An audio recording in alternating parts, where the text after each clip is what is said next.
we have Aubrey de Grey coming up. He's a very energetic person, so I hope, and I'm pretty sure, this is going to wake up you all. So please, Aubrey, welcome to the stage. Give him an applause. Thank you very much.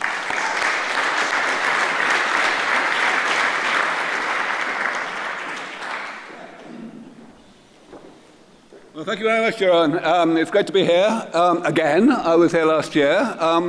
It's quite incongruous, really, that I should be here because I'm not an entrepreneur at all. I am the Chief Science Officer of a charity, as you can see up there. SENS Foundation is a 501c3 non-profit based in California. But I think perhaps it does make some kind of sense that I should be here because I am temperamentally rather similar to a startup CEO type person, I suppose. I think it was particularly apposite that we heard earlier how it's important from an investor's point of view that someone who's trying to get something going should be courageous. I rather like the story of the person who obtained investment by swimming across the Danube. And I hope I can give you some of my own experience in a similar regard. I'm going to give a kind of updated version of a talk that I gave at TED about 8 years ago, I think it was, called How to Be a Successful Heretic. Now, of course, because this is Cambridge and because I did my degree here many years ago, it's kind of obligatory that I should be rude about Oxford and in particular about Chris Anderson, who is the person who organizes TED and who went to Oxford. So I'll start by mentioning this thing, which is not a joke. This is something that you actually receive in the mail when you are invited to speak at TED. It's an actual stone tablet with things like "Thou shalt not simply trot out thy usual shtick" written on it, and it's quite remarkable. I think it's fair to say that there are some things that Cambridge is clearly better at than Oxford, like, for example, science. And there are some other things that Oxford is clearly better at than Cambridge, like being so indescribably pretentious that you can't even tell whether they're joking. And this is an example of that. I thought I would kind of give a parody of the TED Commandments. As I said, my talk will be essentially about how to be a successful heretic, which I think I can now claim to be. Here are some rather well-known quotes which all essentially say the same thing, that new ideas, especially radical new ideas, go through a number of stages, whether it's in the case of political change or in scientific and technological change.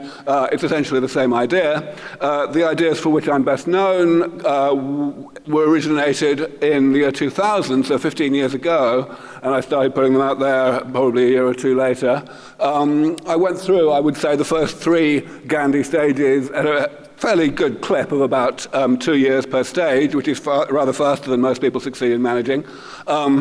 The last stage, getting to a bona fide Gandhi stage 4, where people basically are reinventing these ideas and pretending that they are their own, only really happened a couple of years ago, but better late than never, so to speak. So I think it's fair to say that the ideas that I put forward, which were treated as very radical early on, have now genuinely reached the mainstream.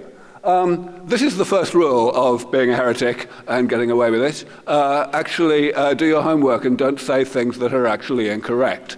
An awful lot of people in my position who come into biology especially without formal training in the field tend to oversimplify it, and they tend to rush into print with ideas that have not been rigorously checked against established fact. And the result is that such people tend to make rather fools of themselves rather quickly. I was able to avoid that. I thought I would mention, however, something not from biology but from physics, written by the excellent physicist Sean Carroll many years ago. I think this really summed it up extremely well. Heresy is much more romantic than orthodoxy, but the fact is most heretics are just wrong and they waste the time of people who have actually taken the trouble to know their stuff. So, you know, it's okay to be a heretic if you get it right.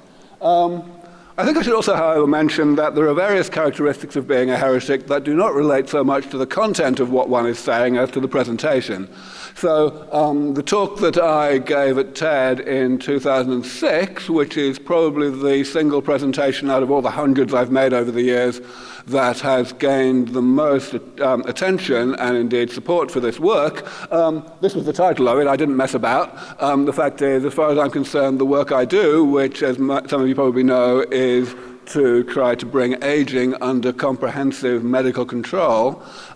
It is, in my view, the effort to solve the world's worst problem, the problem that causes not only about 2/3 of all deaths worldwide and 90% of all deaths in the developed world, but also, at least I would say, 80% of all suffering in the world. So, to my mind, it undoubtedly is humanity's worst problem, but a lot of people take some persuading of that. So I decided to start by putting that on the line. It also helps to actually get things done. So early on, I was not in a position to get very much done because I didn't have very substantial resources with which to do it. The foundation that I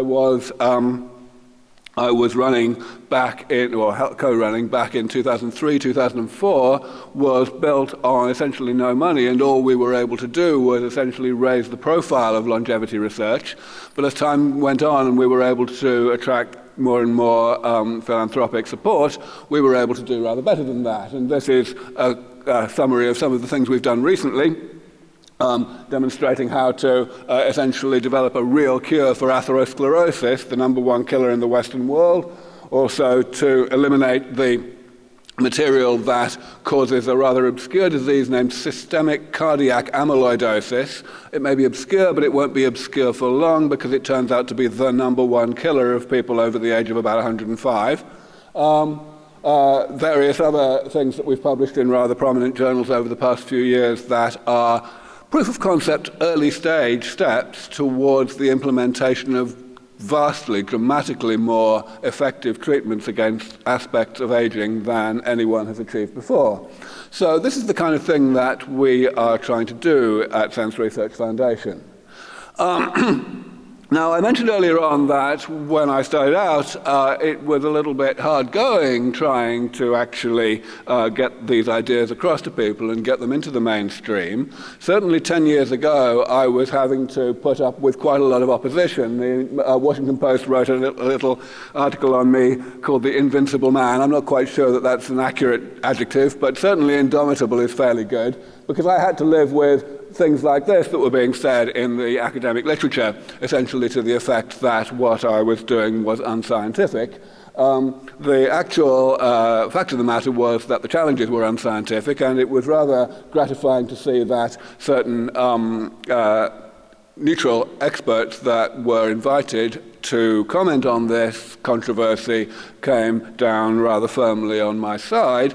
But it took quite a few years after that for that sentiment to become widespread. So one does have to have a distinctly thick skin in order to be a successful heretic. I think we can certainly say that. However, one also needs to be, diplomatic, but not necessarily all the time. One needs to choose one's moments to be undiplomatic as well. I wrote a paper back in 2003 which was reasonably effective in getting people to sit up and take notice of what was being said. And essentially, I didn't really pull my punches with regard to the quality of the arguments that were being used in support of the idea that aging is either immutable or indeed desirable, both of which, of course, I need to consign to the scrap heap in order to get people to give it the support that it deserves. I am very hardy when it comes to long-distance travel. I sleep very well on planes, I don't get jet lag at all, and that's a damn good thing too, because I give a completely insupportable number of talks each year, and that is a large part of how I have succeeded in getting these ideas as accepted as they currently are. The other thing to mention, though, is the reciprocal of that, which means to actually be a good host. So I thought I would mention that one of the big successes of the campaign that I've waged in this regard over the past decade or more has been the conference series that I and my foundation have organized in Cambridge, at Queen's College, in fact, every 2 years since 2003. We're actually not going to be having one a couple of months from now, as is the schedule, because we are doing a conference in California instead. We did one last year, and it was so successful that we felt we couldn't wait 2 years to do a second one. So if any of you happen to expect to be in the Bay Area 2 months from now, this is what you should be doing. It's going to be an exceptional gathering of not only academics, which are basically the people that monopolize the Cambridge series of conferences, but also people from industry, people who are taking part in the formation of what we call the rejuvenation biotechnology industry, the community in the private sector as well as the academic sector that will turn these ideas into reality in the foreseeable future. It helps to be a little bit charismatic, a little bit witty. A few years ago, I wrote a book called Ending Aging, which was for a general audience. And when a scientist writes a book for a general audience, they tend to get on TV a little bit. I did. I was on something called the Colbert Report. Anyone here know the Colbert Report?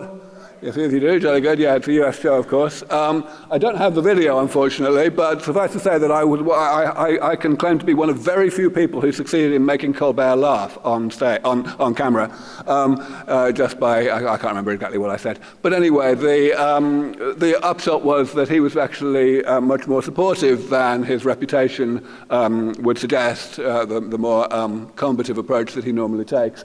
And so that was quite useful as a way of pushing these ideas forward.